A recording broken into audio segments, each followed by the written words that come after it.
China के regarding बहुत सारी बात हो रही है, रूस के रिगार्डिंग बहुत सारी बात हो रही है, रूस यूक्रेन युद्ध के रिगार्डिंग बहुत सारी बात हो रही है, इजराइल हमास के बीच में बहुत सारी बातें हो रही हैं। और मेरे हिसाब से यही सबसे बड़े मुद्दे हैं जो आने वाले समय में अगर इनको सही तरीके से नहीं सुलझाया गया, ऐसा नहीं है कि अमेरिका ने कभी समस्याएं फेस नहीं की हो, अमेरिका भी लगातार समस्या फेस करता रहा है, लेकिन फिर भी न्यू अमेरिका का सपना लिए हुए डोनाल्ड ट्रंप साहब दोबारा वापस लौटे हैं। ट्रंप साहब की टीम डिक्लेयर हुई तो पता चला कि ट्रंप साहब की टीम में इन लोगों को जगह मिली है। एक बात और मैं बता दूं, जैसे हमारे यहाँ मंत्री बनने के लिए संसद का सदस्य होना जरूरी है, ऐसा वहां पर कंपलसरी नहीं है। इसीलिए वहां के राष्ट्रपति जिसको चाहें, अगर वो मेंबर है भी या नहीं भी, उसको कोई पद कोई जिम्मेदारी दे सकते हैं।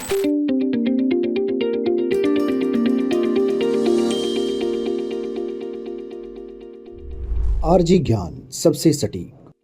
नमस्कार, जय हिंद साथियों, स्वागत है आप सभी लोगों का आरजी ज्ञान पर। मैं सुशांत कुमार हाजिर हूं फिर एक नई चर्चा के साथ। ये चर्चा आज की बहुत इंपॉर्टेंट है क्योंकि डोनाल्ड ट्रंप साहब ने अपने मंत्रिमंडल का गठन लगभग कर लिया है। दो चार चीजें हैं वो क्लियर होनी बाकी हैं, लेकिन जब तक मैं सेशन रिकॉर्ड कर रहा हूं, हो सकता है इससे थोड़ी देर पहले या इसके थोड़ी देर बाद कुछ मंत्री बनने रह रहे हैं, जिनमें से एक मंत्री है विदेश मंत्री, शायद उनकी भी कोई न्यूज आ जाए।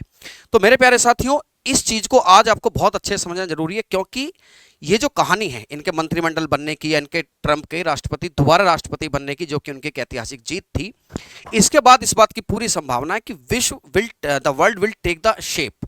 कहीं ना कहीं विश्व को एक नए आयाम, एक नया आकार मिलने की जो बात मीडिया के गलियारों में भी तैर रही है, हमारे दिमाग में भी है कि भाई अच्छा, लोग जब अपने इंडिया में सोचते हैं तो ये भी सोचते हैं कि भाई कहीं ना कहीं भारत के साथ संबंधों को भी कोई ना कोई शेप मिलेगी। चाइना के रिगार्डिंग बहुत सारी बात हो रही है, रूस के रिगार्डिंग बहुत सारी बात हो रही है, रूस यूक्रेन युद्ध के रिगार्डिंग बहुत सारी बात हो रही है, इजराइल हमास के बीच में बहुत सारी बातें हो रही हैं। और मेरे हिसाब से यही सबसे बड़े मुद्दे हैं जो आने वाले समय में अगर इनको सही तरीके से नहीं सुलझाया गया तो भविष्य जो हमारा विश्व है उसकी भू राजनीतिक जो जियो पॉलिटिक्स है वो किसी न किसी रूप में निकलकर सामने आएगी। इस पूरी कहानी में ट्रंप और उनके मंत्रिमंडल का रोल बहुत इंपॉर्टेंट हो जाता है कि वो दुनिया के बारे में क्या सोचते हैं।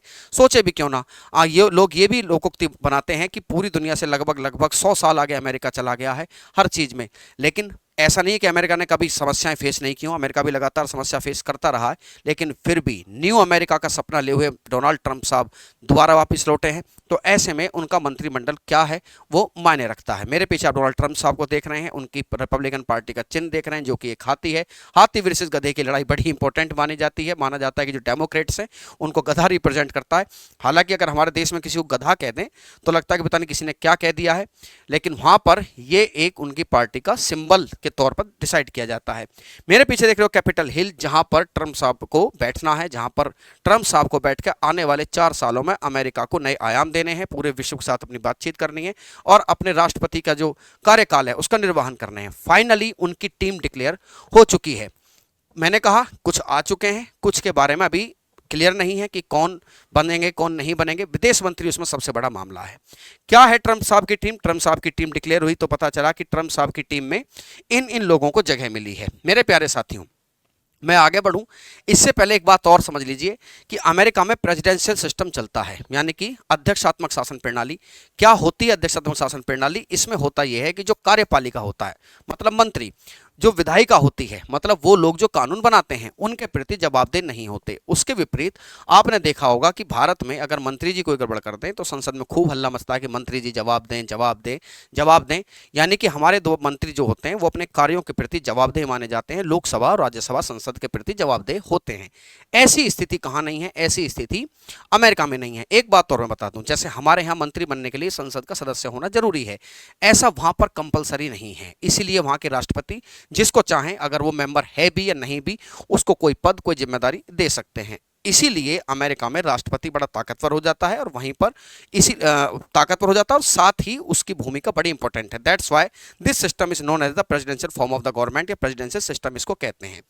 इसी प्रेसिडेंशियल सिस्टम के तहत आप देख सकते हो कि जैसे उपराष्ट्रपति, चीफ ऑफ द स्टाफ, रक्षा मंत्री पीट हेगसेथ, ठीक है, होमलैंड सिक्योरिटी यूएनओ में राजदूत, पर्यावरण मंत्री टॉम होफमैन, इमिग्रेशन, एक नया विभाग जो चर्चा में रहा डीओजीए है ना, डीओजीए विभाग, जिसमें एलन मस्क और वी रामास्वामी हैं। मैंने कहा कि नेशनल सिक्योरिटी एडवाइजर के रूप में माइक वॉल्ट्ज का नाम चल रहा है, लगभग कंफर्म है ना, बस एक ऑफिशियल डिक्लेरेशन आना बाकी है। और मार्को रूबियो विदेश मंत्री के रूप में, अभी इनकी पुष्टि नहीं है, लेकिन बहुत सारी मीडिया एजेंसी ने कहा कि ये कन्फर्म है, जो साफ रुझान दिख रहा है ट्रंप साहब का, यही लोग इन्हीं पदों को संभालेंगे। मेरी इस पूरी कहानी में मैं कुछ बातों पर आपका ध्यान आकर्षित करना चाहूंगा। सबसे बड़ा ध्यान है वी रामास्वामी और एलोन मस्क साहब का। अमेरिका ने और ट्रंप साहब ने सितंबर में जब उनकी रैलियां चल रही थी तो उन्होंने हिंट दिया था कि जब हम न्यू अमेरिका बनाएंगे, हम ये मानते हैं कि अमेरिका में बहुत सारे खर्च बेफजूल चल रहे हैं, अगर हम उनको कम कर दें तो कहीं ना कहीं अमेरिका जो है उससे वर्थफुल होगा, अमेरिका की जीडीपी और ग्रोथ करेगी। इसी के रिगार्डिंग एक विभाग बनाया गया, DOG, department of government efficiency, यानी कि दक्षता का विभाग, सरकारी दक्षता। सरकारी दक्षता कैसे? सरकारी दक्षता का यह सेंस है कि जो फिजूल खर्ची हो रही हैं उसके मामले में जुलाई 2026 तक ये दोनों शख्स रिकमेंडेशन देंगे कि भाई देखो जरा चेक करो हमारे देश में पैसा बर्बाद कहाँ हो रहा है। पैसा बर्बादी की ये समस्या लगभग सभी देशों में कहीं ना कहीं किसी न किसी रूप में देखी जाती है। इस बात को अमेरिका ने सॉर्ट आउट करने के लिए एक नया विभाग बनाया है, डीओजीए। एक अजीब से स्ट्रक्चर आप देख रहे हो, क्योंकि डीओजीए माना जाता है, ये जो चर्चा इस बात की है कि जो है डॉजी है ये इनकी फेवरेट बिटकॉइन के नाम से है, लेकिन इसकी फुल फॉर्म है। तुक तां बिठाने के कोई मतलब बनता नहीं है, लेकिन फिर भी मान रहे हैं कि डीओजी जो है वो एलन मस्क साहब की फेवरेट बिटकॉइन है, जिसका नाम है डीओजी का अर्थ हुआ डिपार्टमेंट ऑफ गवर्नमेंट इफिशिएंसी। ये डिपार्टमेंट क्या करने जा रहा है? ये डिपार्टमेंट सरकारी नौकरशाही को समाप्त करने का कम करेगा और बेकार के खर्चों में कटौती करेगा, गैर जरूरी नियमों को खत्म करना और सरकारी एजेंसियों का जो है एक प्रकार से उनको रेगुलेट करने का काम करेगा, जिससे खर्चे कम हो सकें। कितना इंपॉर्टेंट है ये विभाग? इस विभाग की इंपॉर्टेंस आप इस बात से लगा सकते हो कि डोनाल्ड ट्रंप साहब ने कहा कि ये प्रोजेक्ट मेरा ऐसा मानिए जैसे मैनहट्टन प्रोजेक्ट था। यहीं से एक बात निकल कर आती है कि सर मैनहट्टन प्रोजेक्ट क्या है? भाई साहब, मैनहट्टन प्रोजेक्ट एक ऐसा प्रोजेक्ट जब अमेरिका ने द्वितीय विश्व युद्ध में परमाणु बम बनाने के लिए कनाडा, यूके और अमेरिका ने मिलकर एक प्रोजेक्ट चलाया था जिसे मैनहट्टन प्रोजेक्ट कहा जाता है। जो लोग नहीं जानते, यूट्यूब तो सब देखते होंगे, एक फिल्म भी आई थी ओपनहाइमर, है ना। ओपनहाइमर अमेरिका के न्यूक्लियर साइंटिस्ट, कहा जाता है कि उन्हीं के रिसर्च बेस पर, हालांकि वो डायरेक्टर इसके नहीं थे, लेकिन उन्हीं के रिसर्च बेस पर बॉम्ब बनाया जा रहा था, ओपनहाइमर के बेस पर।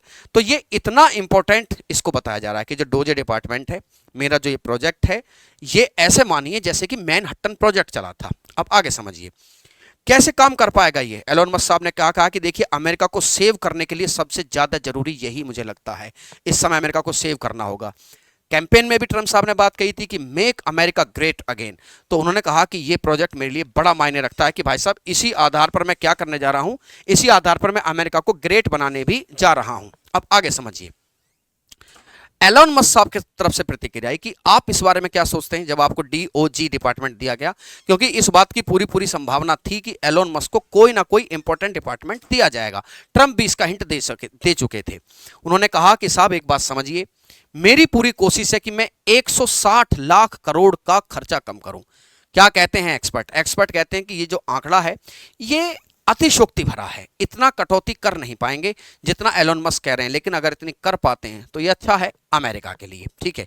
इसका जो प्रभाव है वो ऑब्वियस बात है, जब आप किसी खर्च में कटौती करोगे, कुछ कटौती करोगे तो उसके इंपैक्ट निकल कर आते हैं। अभी इसके इंपैक्ट क्या निकल कर आएंगे ये तो भविष्य ही बता सकता है।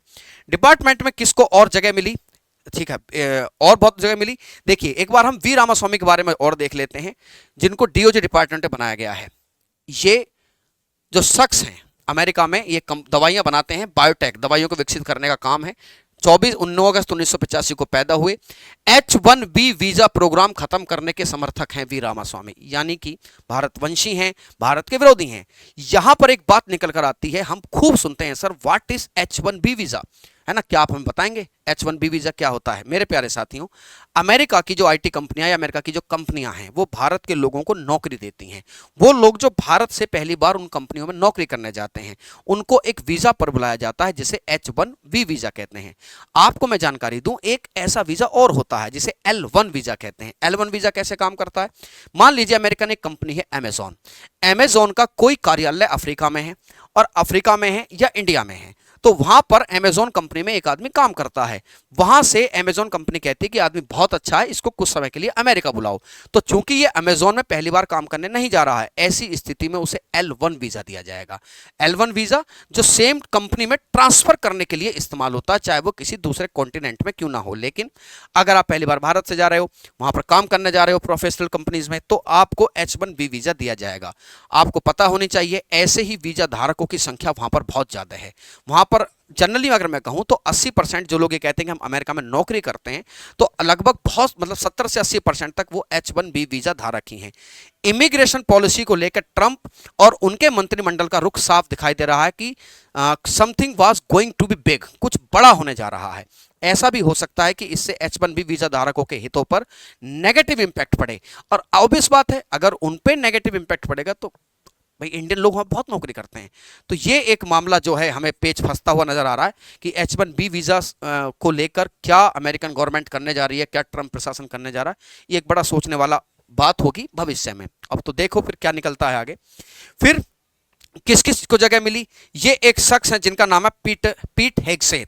कौन है पीट हेगसेथ? ग्रीन बैरो कमांडो हैं, फौज में थे। किस में थे? फौज में थे। अमेरिकन फर्स्ट नीति का बड़ा समर्थक माना जाता है। एक होस्ट भी करते हैं एक प्रोग्राम को जिसमें राजनेताओं से प्रश्न पूछते हैं। ये इमेज देख सकते हो कि वो डोनाल्ड ट्रंप साहब से कुछ क्वेश्चन पूछ रहे हैं। अमेरिका फर्स्ट की नीति के बड़े अच्छे समर्थक माने जाते हैं, ग्रीन बैरो कमांडो रहे हैं। और याद रखिएगा कि ये जो पीट हेगसेथ हैं वो अमेरिकन फर्स्ट के माने जाते हैं, लेकिन इनके बारे में ये अमेरिका में अमेरिकन फर्स्ट की पॉलिसी के बड़े समर्थक हैं, है ना। और अफगानिस्तान प्लस इराक, एक सोल्जर भी रहे हैं। अफगानिस्तान प्लस इराक के क्या रहे हैं? अफगानिस्तान में काम किया है, इराक में काम किया है इन्होंने। किन्होंने? पीट हेगसेथ जो हैं। अब हैं एक अगले शख्स जिनका नाम है मिस्टर वाल्ट्ज। मिस्टर वाल्ट्ज आप नीचे देख रहे हैं, दोनों की फोटो एक जैसी थी तो थोड़ा पजल हो गया। मिस्टर वाल्ट्ज जो हैं आप हरे रंग में कमांडो के रूप में देख सकते हो, ये ग्रीन बैरो कमांडो रहे हैं। Colonel mister Waltz. अब इनको क्या बनाया गया है? इनको नेशनल सिक्योरिटी एडवाइजर की जगह दी जा सकती है, इस बात की पूरी संभावना है। हालांकि मैं बता दूं कि ये अभी पुष्टि नहीं है, पर हो सकता है, लगभग कंफर्म ही है, हो क्या सकता है। इनको नेशनल सिक्योरिटी एडवाइजर बनाया जा रहा है, इस बात की संभावना है। सोल्जर रह चुके हैं, कर्नल के पद पर थे। बड़े विरोधी हैं ईरान के और चीन के। चलो ठीक है, ईरान और चीन के विरोधी हो तो वो तो जियोपॉलिटिक्स को हमारे लिए ही बैलेंस करने काम आ सकते हैं। ये एक देखिए अमेरिका में एक संस्था चलती है जिसका नाम है इंडिया कॉक्स। इंडिया कॉक्स क्या करती है? अभी इसमें 40 मेंबर हैं। 2004 में, है ना, हिलेरी क्लिंटन साहब ने इसको बनाया था। 2004 से संस्था चलती है। ये संस्था क्या करती है? इस संस्था का काम है कि भारत और अमेरिका के बीच में संबंधों को मजबूत करना। उसके ये वाइस चेयरमैन यानी कि एक बहुत बड़े पद पर हैं इंडिया कॉक्स में, ये बहुत बड़े पद पर हैं, चेयरमैन के पद पर बताए जाते हैं, को चेयरमैन है ना, को चेयरमैन है वहां पर। तो इसका मतलब सीधी सी बात है कि कॉक्स जो संस्था है जो भारत अमेरिका के संबंधों को मजबूत करने पे बात करती है, उसके आप चेयरमैन हैं। तो ये कहना बड़ा मुश्किल है कि ये भारत विरोधी होंगे या भारत के खिलाफ काम करेंगे। मैं बार बार भारत का कंसर्न क्यों ले आता हूं? ठीक है, अमेरिका की अपनी राजनीति है, लेकिन मसला तो भारत का बनता है ना। हमें तो इस एक्सपेक्ट्स जानना चाहिए कि भारत के केस में इस कहानी में क्या निकल कर आता है। तो इनको माना जा रहा है कि इनके एनएसए बनने से कुछ ना कुछ जो है राहत भारत की स्थिति मिलेगी। ईरान के बड़े विरोधी हैं, चीन के बड़े विरोधी हैं। हालांकि नेशनल सिक्योरिटी एडवाइजर्स के केस में ट्रंप साहब का इतिहास अच्छा नहीं है।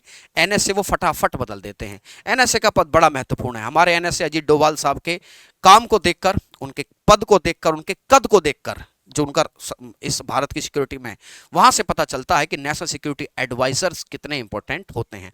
तो ये है ट्रंप का अभी तक का डिक्लेयर मंत्रिमंडल। ठीक है, इस मंत्रिमंडल में अभी और लोगों को जगह मिल सकती है। जब जब जगह मिलेगी, कौन नए मंत्री बनेंगे वो चर्चा का विषय नहीं है, लेकिन अगर कोई मंत्री इस प्रकार से आता है जिससे भारत के हित प्रभावित हो सकते हैं, या कोई ऐसा शख्स मंत्रिमंडल में आता है जब, क्योंकि ऐसा ही आएगा जिससे जियोपॉलिटिक्स बदल सकती है और भारत के हित उससे कहीं प्रभावित होते हैं, मैं तुम्हें समय समय पर जरूर बताता रहूंगा। मेरे प्यारे साथियों, उम्मीद करता हूं चर्चा आपको अच्छी लगी। और आप लोगों से एक शिकायत है, आप लोग जब जाते हैं तो आप चैनल को सब्सक्राइब नहीं करके जाते हैं। अगर आपको जानकारी अच्छी लगती है, मैं कोशिश करता हूं टू द पॉइंट बात बताने की, मैं कोशिश करता हूं हर बच्चे को उस भाषा में बताने की जो उसको पता होनी चाहिए।